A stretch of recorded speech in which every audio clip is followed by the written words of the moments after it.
Hello and welcome to our panel this afternoon, where we'll be taking a look at what the new LP-GP relationship is. I'm Faye Margot. I'm CEO of Brackendale Consulting, which provides investor marketing, graphic design and communication services to private equity funds. Now, I've been honoured to moderate this panel for the past 5 years now, and it's always had the same title, the new LP-GP relationships.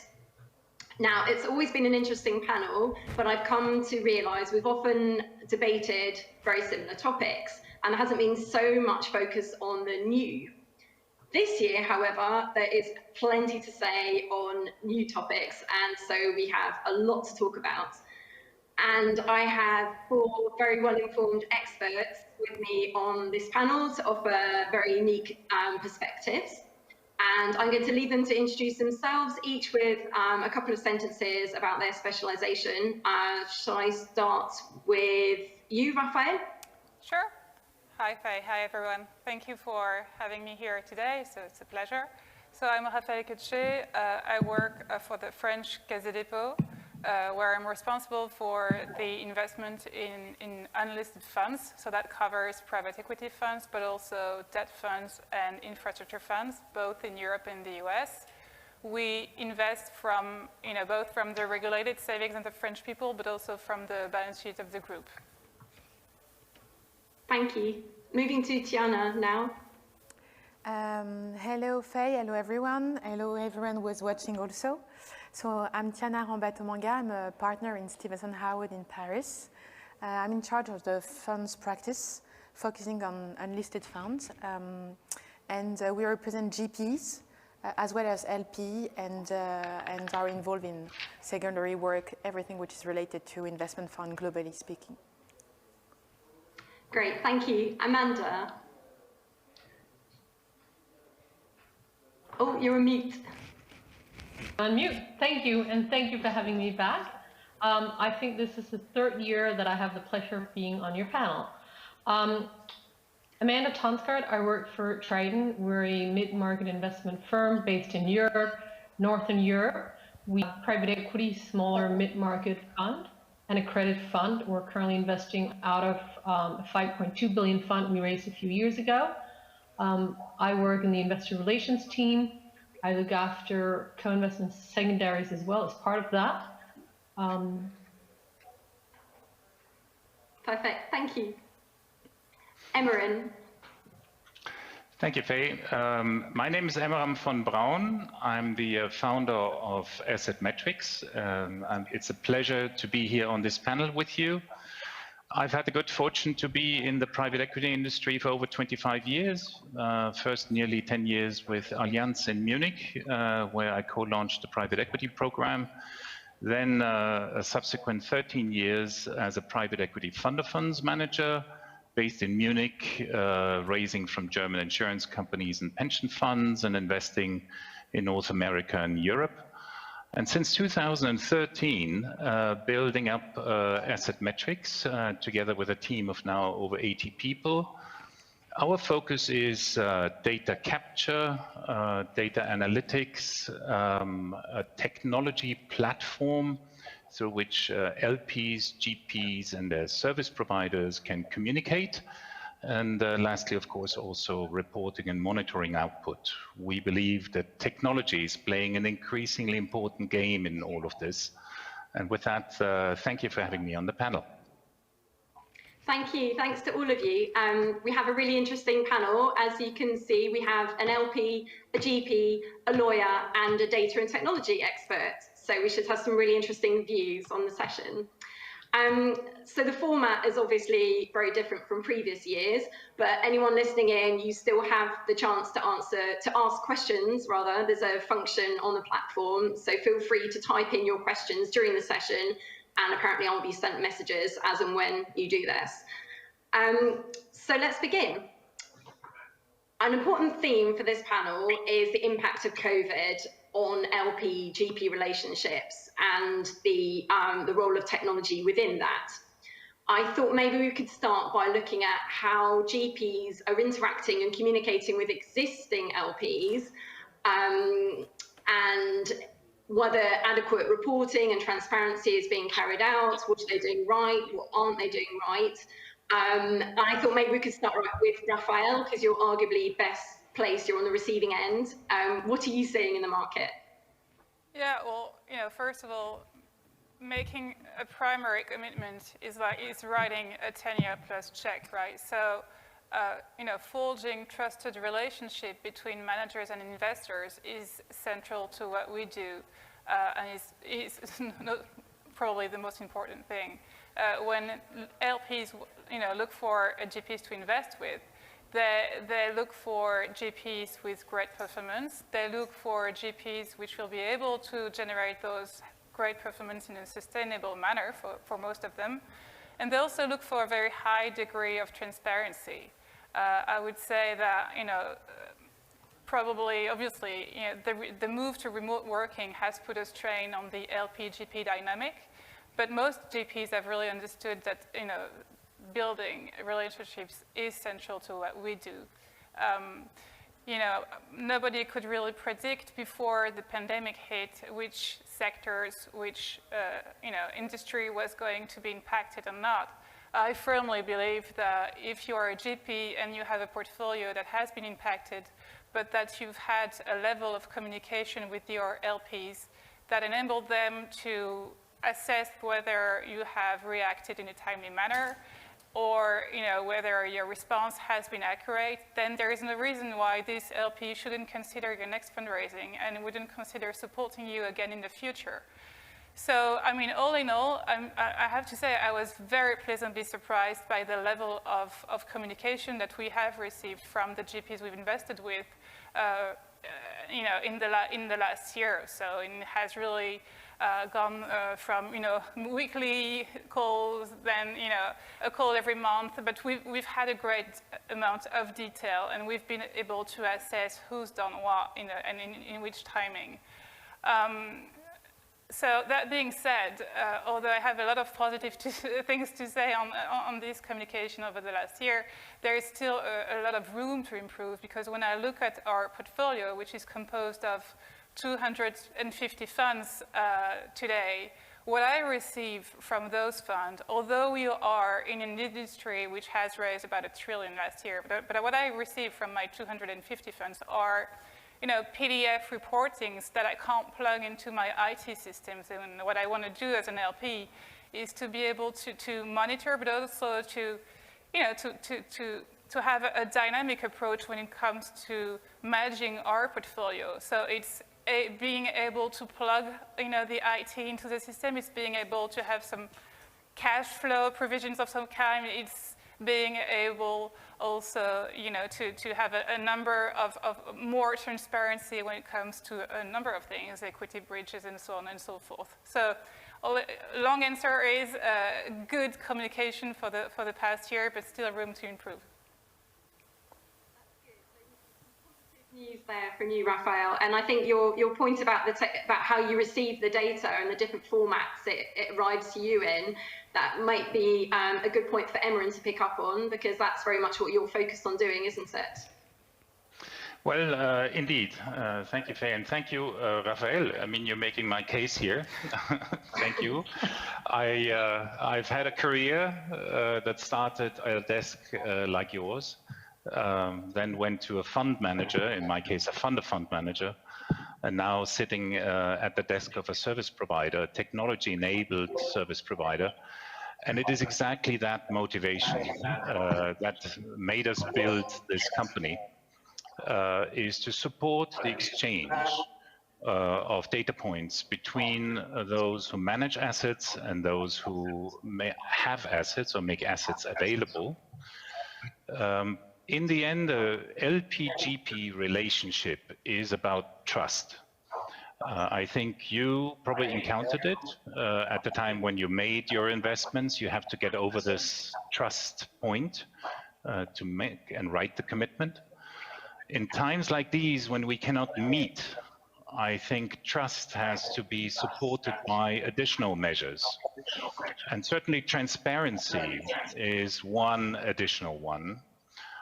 Which is rooted on depth of data that we exchange and the timeliness of data and information that we exchange.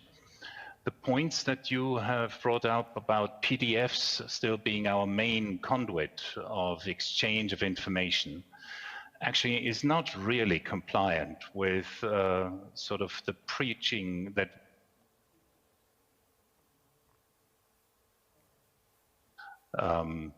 is it gone? It's back. Oh, it's still here. Okay, sorry.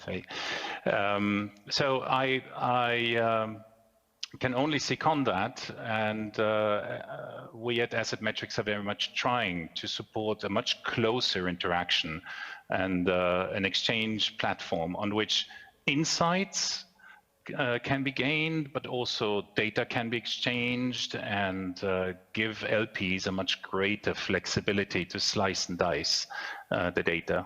So hopefully bringing two sides together. So I can only support you. To bring in Amanda, it would be good to hear how you've maybe adapted your way of communicating and being transparent with your LP investors. How do you impart information? Do you send PDFs, or how do you manage? Thank you. The magic word here, I think, is really more, right? So when the whole COVID broke loose like a year or so ago, I think everyone was like, oh, what's happening? What's going to happen with liquidity or investments? Where do I find toilet paper? And once you kind of sorted out all those things, we very quickly started out doing monthly COVID calls for each of our funds.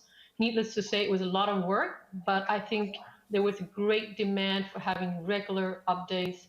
And there were sometimes we didn't have a lot to update on, but at the end of the day, to Raphael's point, I mean, we are closer to the investments, and the investors will very much lean on the guidance we provide. So I think that was one way of doing it.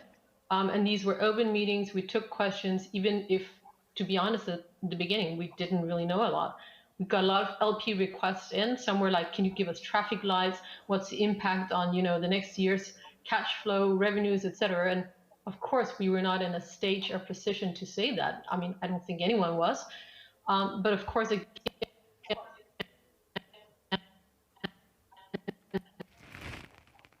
Oh, a few connection issues there. Investors being biased. I beg your pardon? Sorry, we've got you back. We lost you then, but carry on. I think you're back. Initially, there was quite a lot of liquidity concerns. And you may recall, you know, there were talk about drawing RCFs and all that. So what we did, we started doing monthly forecasting on cash flow distributions and where our sublines were, because increasingly GP using sublines, which means for some investors it's a bit more tricky to predict, you know, when are we actually going to draw the capital. So those are some aspects. I think that the digital element, all of us forced us to make a huge step up, and this has really accelerated how we work together in the firm, but also with our investors. And I see tremendous benefits. Of course, it's better if you would technical issues as we have now, but I think there are benefits. As to whether we send PDFs, I have to admit we do send PDFs. But for key performance metrics, we actually started sending Excel sheets out a few years ago, which enables the investors to directly plug out the numbers. And I'd like to think that our ring is of such that you can, you know, pick out charts and overviews, etc. But I admit there's still room to go, for sure. Well, it sounds like you're being really reactive, and you've been reactive to the current environment. I didn't mean to put you on the spot about PDFs, but as you say, there's a constant role, isn't it, of constantly improving and seeing ways in which things can be altered. I want to bring in Tiana just briefly on this first question about transparency, GP transparency towards LPs. Would you concur that you are seeing good levels of transparency at the moment in terms of reporting what's going on with their portfolio companies? Oh yes, actually there was, I believe that the COVID issue and what happened all show us that technology was becoming the essence. So we had to report more and talk more, and the level of communication between GP and LP were quite good. Some GP like Amanda were very well prepared. other less, and LPs have been keen to, we were all learning at the same time, so LP have been keen to even understand mistakes, and the level as a result is better now. What is funny is that in LPA you can see in the type of new clauses that we have now this tendency that some place should be made for technology, because there was some provision regarding transparency that each LP negotiated individually in the side letter regarding the use of technical means that now LP wants to have in the LPA, which provide that you will have sustainable platform, securing confidentiality, et cetera, and enabling to see people. Because that was funny, that was something very important.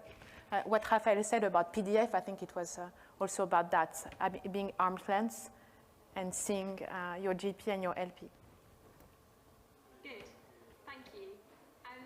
So now we've looked at LP-GP relations between existing LPs, but how about potential LPs? I thought we could turn now to look at how GPs are managing communications with LPs they'd like to have invested in their funds. When we had our preparation call, Raphael, you spoke about how there were variety in how GPs manage their virtual due diligence meetings, and you've been sort of left rather unimpressed with some of them. Why is that? Would you like to tell the audience? Yeah, well, I think, GPs were scared a little bit when the pandemic started, that it would be the end of a golden era in terms of fundraising for private equity. And I mean, you can see the numbers in the Bain report that went out a few days ago. It's definitely not the case. LPs are, if not increasing, at least keeping, their allocations for the asset class. So, but, as I'm sure a lot of GPs see for their companies, being, the market being very polarized, we see the same for the fundraising environment. So if you are, a GP with a good track record, if you have some, sector expertise in healthcare or in tech, or if you're a local mid-market manager with no succession issue, you have a very good chance of having a very fast fundraising, and there is a lot of appetite from the LPs. So what we've been seeing increasingly is actually the use of group LP meetings. So it's basically putting hundreds of LPs, in front of a screen and having a gigantic marketing pitch to those LPs. And I mean, I certainly understand the efficiency of that process, and you shouldn't have to take 2 planes, sleep in 3 different hotels to get and meet an LP. So I understand the switch from analog to digital, and if it can increase the efficiency of a fundraising, I'm all for it. But the point I wanted to make is that GPs need to understand also that what LPs are doing when they're writing a 10-year check is actually that they are trusting a team with some capital, meaning that they need to have some one-to-one interactions with the team. They need to understand the mindset of each investment professional. They need to understand the frustration potentially of an investment professional. They need to understand the team's dynamics, succession, and so on and so forth. And so they need to be able to ask candid questions, and not only a question that you can actually write on Zoom and that the GPs can choose to address or not in front of hundreds of people. So that, for me, that's really important. So the switch to virtual and to tech is definitely something that we will be living with in the years to come, and we shouldn't go back to the mode that we were using before, but it's not enough. We need the best of both worlds. So would you say, what would your advice be then, Raphael? You say you're not against having lots of LPs involved, but you would like to have maybe more one-to-one opportunity with the GP, and possibly even a chance for LPs to interact amongst each other as well? Well, I think that the group DD meetings that we are seeing increasingly is for me something that we can keep, but it's only the kickoff of a fundraising. It's only the starting point. It's only the first meeting that you're going to have with an LP. But then, for an LP to be able to commit to a fund, you need a few of one-to-one meetings after that. But you need to, LPs still need to do their due diligence, and it's even you know, it's hard to do when you can't see people, when you can't visit the offices and really get a feel, you know, of the team, of the dynamics. But it's even worse if you only have those group meetings. Yeah, that's good advice for, especially for first-time fund managers. I mean, it's all very well. I know CVC managed to raise 22 billion last year in 6 months, but obviously, if you're a smaller fund or a less well-known fund, it's important to make a good first impression, isn't it, on LP investors? Well, all funds really. I mean, Amanda, how do you manage things at Triton in terms of how would you organise a virtual due diligence session? I think to Raphael's point, I'm a bit old-fashioned here. We would not stick in a... Oh, we've got a few more connectivity issues. LPs in a game. I do a we might do a webcast to kick off things with a general presentation, because that's, you know, the story, the strategy, you want to tell that to all the investors. But for due diligence meetings, we would certainly allow each LP to get their own time with the GP, meet the team, meet the, you know, the guys leading, but also mid-level and junior level. I think that's very important. Just as the investors are looking for a long-term relationship, I mean, so are we. And I think this last year has shown to us the investors who know us well, and where they trust us, they understand how we operate, that's a win-win situation for both parties. So yes, I'm all for efficiency, I'm all for technology, but at the end of the day, I think this is relationships. And Amanda, what about new potential LP investors? Would you, how have you been going about things differently in terms of obviously online pitching, which everyone's having to do at the moment? So are there any tips or words of advice you give to other GPs on how to do it? I think we're probably in a lucky situation to the extent we've been around for 20 years. So yes, of course, there are investors we don't know, but I think by and large, we have very good contacts in the investors in these days, because I do think to start a complete new relationship virtually is difficult. The areas where we've adapted is, one, we've changed our marketing material. To put something up on a screen with, you know, fund size 7 that no one can read is just useless. So that's one thing we've done. The other thing is we're keeping our meetings shorter, because doing like a 1-hour meeting over the computer is just not very useful for anyone. The sound is really bad now. Okay, yeah. So thank you. I have 2 things that I only recommend. Just me, but I'm having a bit of connectivity issue hearing Amanda. I hope everyone else can hear okay. Thank you for your input. Raphael, you mentioned also on our call about virtual AGMs. Yes. You found that you've had a few issues with the way these are carried out as well. Have you got any advice on how to do it properly? Yeah, well, so I'm French, so I complain too much. So sorry for that. But you know, everybody has had to adapt for when it comes to the AGMs as well, and nobody really, you know, knew how to react to that. And I have to say, we've seen a bit of everything. We've seen GPs which have been very creative. We've seen some GPs which have been, you know, less creative. We've seen AGMs looking like US American talk shows. We've seen AGMs you know, with bloopers, with kind of a Netflix where you could actually choose the episode that you wanted to watch. And we've also seen, you know, simple dial-in with no image at all. So we've seen a bit of everything. But what matters, you know, ultimately to the LPs more than the format is actually the content. And I have to say that there are some things, you know, that I found very valuable in the pre-COVID world about AGMs that we can't have nowadays, and that's, you know, meeting the CEOs of the companies that the GP has invested with. It's the chit-chat with the other LPs at dinner time. It's a lot of things. So that is difficult to have. But apart from that, speaking about the content of the AGMs itself, the feeling I've had with most of those AGMs is that I don't know if it's because they were pre-recorded often, or if it's because the timing, was very tight. Because you can't keep a full day of AGM, you can't keep a full day of Zoom meeting with the LPs, is that actually we lack a lot of content. The content has been missing, and it's basically what I've had in AGMs this year is more, again, kind of a marketing pitch and a kind of lost touch, of I need to be able to have more information than what I have in an investor report, and so that's not really, what I found this year. I think we're going to move to a kind of a hybrid format, like the one we're having today, where for the AGMs to come probably in next year or so, we'll have some people physically there, and some others won't be there, and we'll join virtually. So it's going to be a whole new challenge. But so AGMs, yes, the content I find can be improved.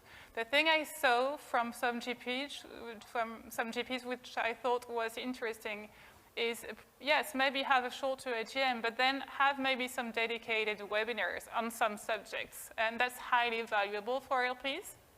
If I take an example, if you are an infra fund, maybe you want to do a webinar on hydrogen and invite some industry experts and give your sense of the market, give you a view on the market and how you feel you're going to address it, for instance. That's just an example. But we've seen a few webinars like that taking place, and I thought it was a good initiative from the GPs.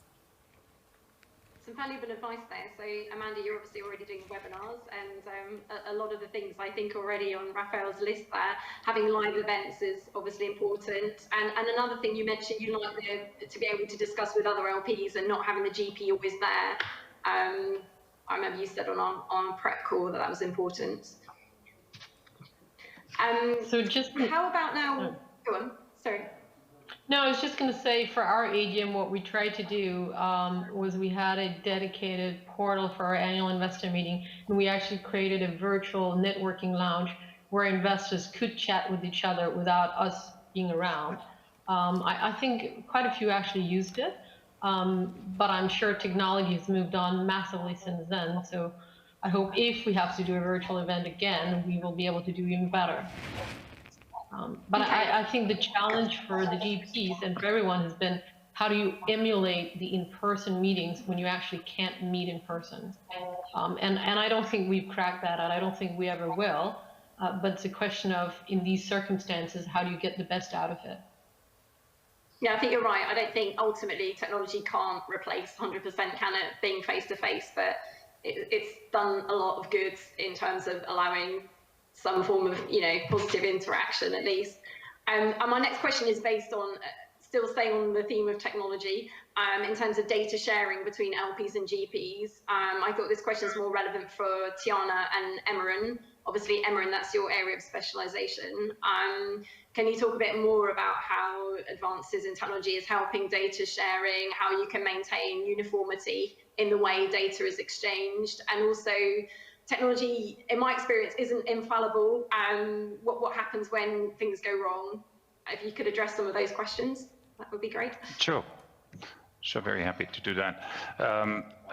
First of all, standards are always a battle of convenience. So we came from an era where the GP was setting the standard, how they wanted to communicate with their LPs, and each GP came up with a slightly different answer. As technology advances and as the LPs with their need for a single source of truth that brings all of the different reporting lines back into a single platform, allows them to aggregate data, compare, slice and dice and drill down, I think the nature of that relationship is changing. Some of the things that were said in the prior two topics that you mentioned, Faye, about how interactions between LPs and GPs change, I think technology really plays an important role because it can take on the task to exchange, say, the factual, the numbers, the quantitative elements, on a more recurring and timely basis, and allows, in times like these where we cannot meet in person, maybe to structure AGMs and supporting things, not so much on transporting KPIs and similar things, but to highlight, say, strategy emphasis, team development, new impacts like ESG on how you choose, govern, and track companies. And it allows for drill down sessions by removing and uncluttering these interactions from the numbers.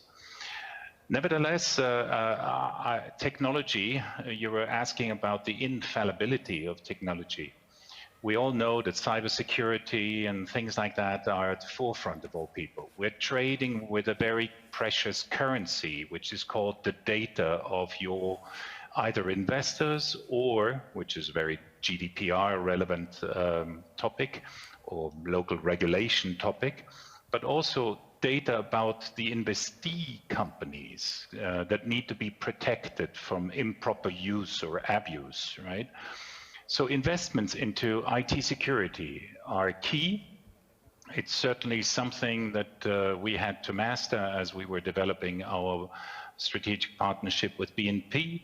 I think all of these elements are advancing here, and it needs to be at the fore and center, because we all are signing complicated legal agreements, documents with confidentiality clauses in it, and technology and the processes and compliance need to live up to it. So it must be an area of investment, not only of service providers like ours, which can take on some of that task, but also on the side of LPs and GPs. Some good points there. Thank you, Emma. And I think that leads nicely into asking Tiana, especially in terms of the legal requirements, how technology has sort of been positive for you, and have you experienced examples of it going wrong in terms of legal documentation for LPs and GPs that you've worked on? Well, I would say that the interaction GPs and between GPs and LP have considerably improved, and we discussed that. But the interaction between LP, as Raphael mentioned, was another subject. Why? Because although GP have a kind of, depending which law they're subject to, but a fiduciary duty to manage the fund and to organize it properly, which means that they have to do it in the best interest of the fund. Some GP did not organize any communication between LPs, or in a worst case, favored to have provision of the bylaws, use the provision of the bylaw, not to have in-camera meeting anymore. And this, so you didn't have a standard market practice. You could have funds, like Amanda mentioned, were very well organized to let LP speak together, and having this in-camera session that the ELPA require as a minimum before, because when you have an AGM, basically you are there and you can discuss and you connect. But when you don't have the hand of the technology, you are not the provider, then you cannot be the same way. So ELPA guideline disrespect, and I think everybody laughed at that like it was old-fashioned, but they were saying that basically you should have in-camera meetings systematically before and after as a good practice. As a matter of fact, this was not provided in LPA, and GP were not doing that. And I could say that even some LPA provide the contrary. And this has been a point where it went wrong, as it has been said by Raphael, because not favoring interaction between LPs might be a good thing, because you are the one having the knowledge and you can resist to give the emails of everyone for RGPD or whatever reason, but at the same time, it gives a different, LPs are a community and they needed to communicate between each other. Points to bring up regarding the terms and conditions between LPs and GPs, and obviously we've been talking about before this call the increasing trend for LPs or rather GPs to preclude LPs from speaking together without the GP being there. and even to dismiss them from the advisory committee if they don't turn up to a certain number of sessions. Would you say that the regulations in general are becoming increasingly unfair towards LP investors? I would say that surprisingly during this period where you would think that most of the terms would be in favor of the LP, it is not the case, and we had the chance to discuss that briefly with Raphael. Basically, all this organization of, as I said, LP interaction, but also interaction of meeting of investor as well as advisory committee. You could see through this period who had good governance and who did not. I'm just giving an example. Some GPs, there was a trend to remove like minimum requirement for annual meetings or advisory committee meetings or who can convene the meeting. This is fine if you can speak normally. This is not a good governance practice, and it's not fine when you cannot speak to each other as you wish. So basically, what LP pay attention to now and needs to pay attention to is how these AC meetings are organized. What would be the technology, of course, but can they call, and this is crucial, can they call by themselves a meeting? Because if there is no minimum, it's fine. If you can set up the agenda, set up the meeting, communicating normally. And when you look at LPA provision, it was big silence. So practice were very different in this respect. And it's true that regarding advisory committee seats, surprisingly, LP could be removed from this AC traditionally because they were defaulting, or because they didn't behave well regarding confidentiality obligation, which is very rare. Now, there is a move to provide that the GP can, on a reasonable ground, remove an LP if it doesn't attend to meetings because of absence at his discretion or because he deems that it is a competitor. So although a competitor is understandable and in a way, yes, you can remove somebody because he's not active. Is that right in the situation where we all mess up to say to somebody, you have not been active? And what is active? I determine that. So there was like a kind of tension on this type of clause that we're not interesting anybody before and needs to be more LP friendly. I think your point shows that the pendulum is definitely swinging in favour of GPs at the moment. And there's another point we actually discussed as well about historically, obviously, LPs would co-invest with GPs to save on fees, to become more involved in the investment process. But recently, we were discussing that GPs have become raising specific co-investment funds and almost using it as a bargaining chip to get investors to invest twice in different funds. And I know, Tiana, you spoke about this with me, and also Raphael, you've had direct experience of being asked to invest in a co-investment fund first before you can access the main funds. What are your thoughts, either of you, on this practice? Raphael, maybe?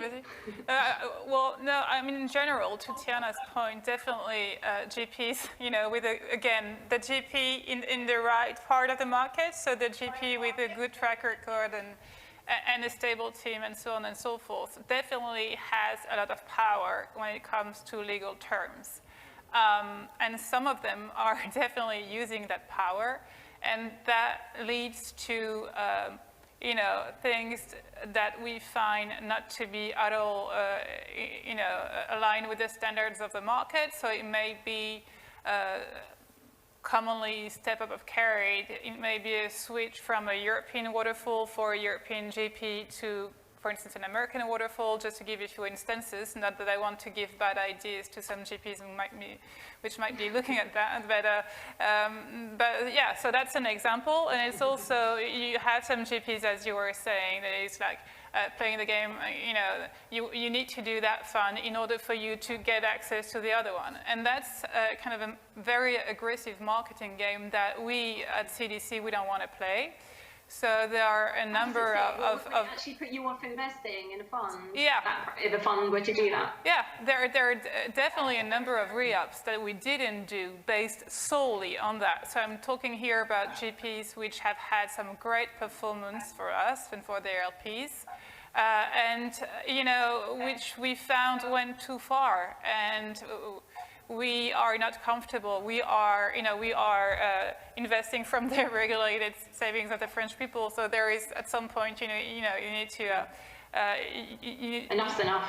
Yeah, exactly. Enough is enough. And, you know, LPs can be a bit bitter, and it's a long-term game. And maybe they're right. I mean, they raised the funds, needless to say. They raised the funds. They raised the fund in a timely manner. We'll see in a few years. Maybe they're right to do that, and fine for them, but we didn't want to re-up. Interesting note of warning out there to GP funds. And what's your stance on management fees as well? Do you think there should be a cap on management fees rather than basing it on commitment size? Maybe Tiana or Raphael. Well, there is a trend.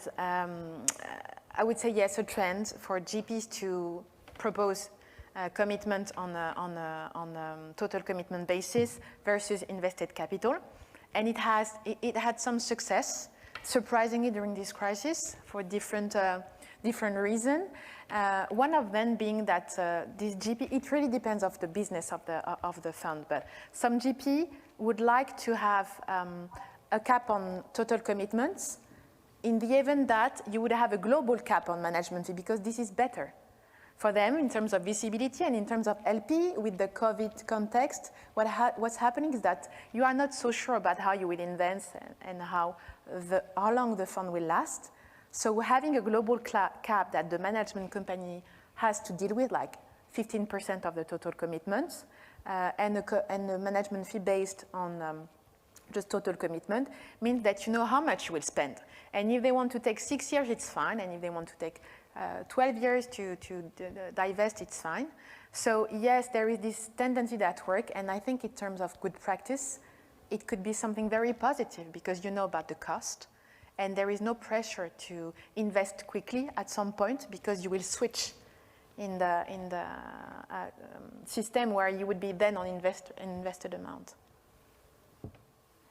I did want to ask other people's opinion, but I've just been sent a text by the organisers to say we're less than 10 minutes left now, and we've got so many more topics to discuss. So I think we probably won't have time to talk about everything, but I'm going to move on to ESG because it's a really important topic, I think, more now than ever, especially as next week on the 10th of March, there's new EU regulation coming in, the SFDR, the Sustainable Finance Disclosure Regulation, which obliges GPs to produce reports on ESG factors. Tiana, we've just been hearing from you, but I think you're probably best placed to, if you can briefly explain that regulation to everyone, what it involves.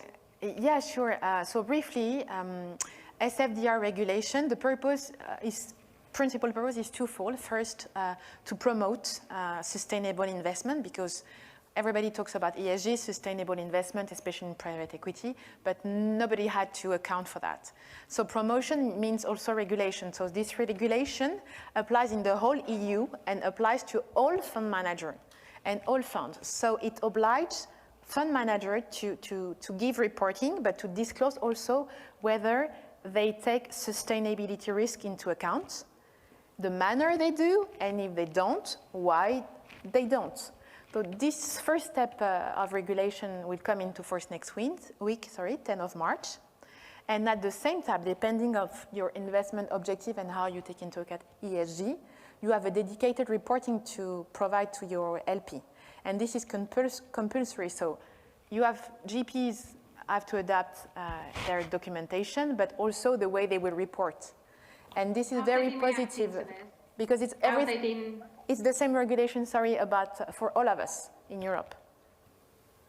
And what's been your experience about the response from GPs, Tiana? They are asking a lot of questions. Not GP only, but the industry is worried because this regulation is particularly unclear, although positive. So they want to know the type of fund they are. They want to know how they change the documentation. and they don't know what they would say, because usually, to make an example shortly, GP have ESG practice and take that into account, but don't write how. Now they are wondering whether they should explain clearly, like, I do ask that to every single portfolio company. I'm not investing in this and this and this, while it was something, but I think it's something very interesting if our, the other panelists would give feedback about that, because they will say whether it's important for them or not to know about ESG. I was going to ask actually, Amanda, what you're doing in terms of ESG and what you think the best way of reporting ESG is, and whether you knew much about this new regulation. I don't want to put you on the spot too much about the new regulation, but your way of reporting ESG. Well, I'm definitely not the expert. I am very lucky at Triton. We have a dedicated team that focuses on ESG. I can say from a general perspective, two things. One, I think we welcome the new directive about sustainable financial disclosure. What I think it does is it creates uniform standards for how you measure it. Because today, I think there is a certain skepticism about, greenwashing. So I think the fact you have, uniform standards, it creates more level playing field, and it enables a greater level of trust. So that's one thing.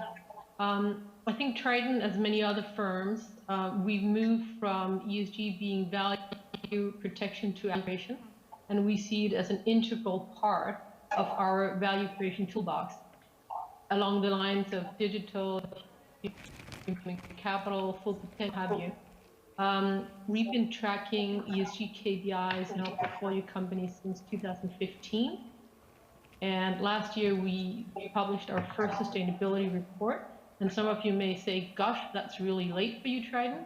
But the reason why we did it was because we wanted to have data points to provide and not just sort of a qualitative report. So what we've done with this report is we've created a baseline, and the intention is on an annual basis, we're going to report to our investors. We have the report on our website, completely unbiased. I think the team has done a great report. There's a huge amount of information. And I'm just pleased to see the role it plays in what we do today. And I think COVID has even further confirmed that. How has COVID confirmed that?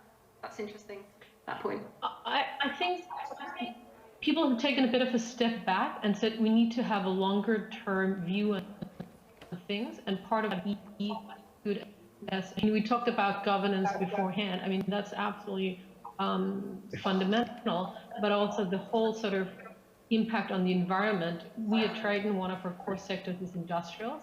I admit a lot of the investments we make are dirty businesses, but making them less dirty. We investment in a company that did steel.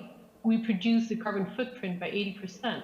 You can measure that, and there is a tangible impact on the environment, and obviously that creates value.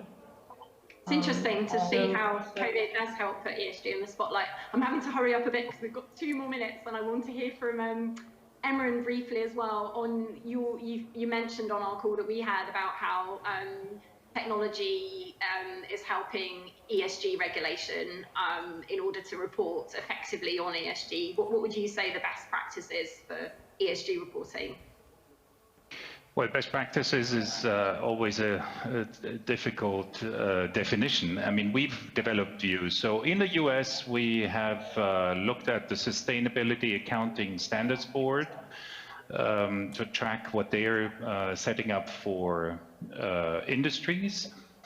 Then, of course, there is the United Nations Sustainable Development Goals set of criteria on countries and their criteria. And in Europe, we now have the EU taxonomy making its way, which is a real lead position vis-a-vis the US. The US has not really introduced a very formal reporting scheme yet, and so I think there are some ripple effects going from Europe all the way into US fundraisings. Technology can help to integrate these methodologies, and the beauty is that we can work with the know-how and the expertise of these expert bodies and incorporate them into the technology platforms and basically offer a solution that is not either or, so not necessarily either US or European or UN, but it can be and. I think Europe still needs to develop a number of concrete measures in the industries. So this is still a long way ahead of us. And some of the regulation is not yet being enforced, but it's there. And it's the beginning of a journey which will change our industry and needs supporting systems to bring those numbers onto the platform.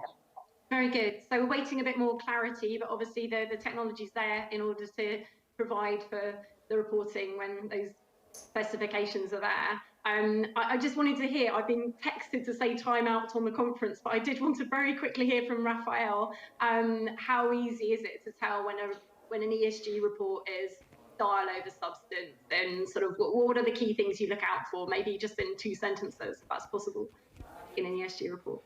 Well, 2 sentences is going to be difficult, but well, in 1 sentence, I agree with Amanda. You need to have a set of measures. You need to have some KPIs that you track, and you need to have, empirical evidence of the well-doing of ESG, but also financially, So I think I agree with Amanda, and we're trying to always be at the forefront of that, and happy to say that US LPs are becoming very vocal about ESG as well, meaning that ESG is going to be key and central in fundraising going forward, meaning that the industry's journey is not over, and there is I'm sure a lot will be done. I'm excited about that. Positive note to end on. We've got through literally about half of the points that I had on my sheet of paper, so hopefully next time. But thank you everyone for taking part and for all your really interesting insight, and I hope people have enjoyed listening. Thank you. Thank you. Thank you. Thank you for having us. Thank you very much. Pleasure. Bye. Bye. Bye. Bye-bye.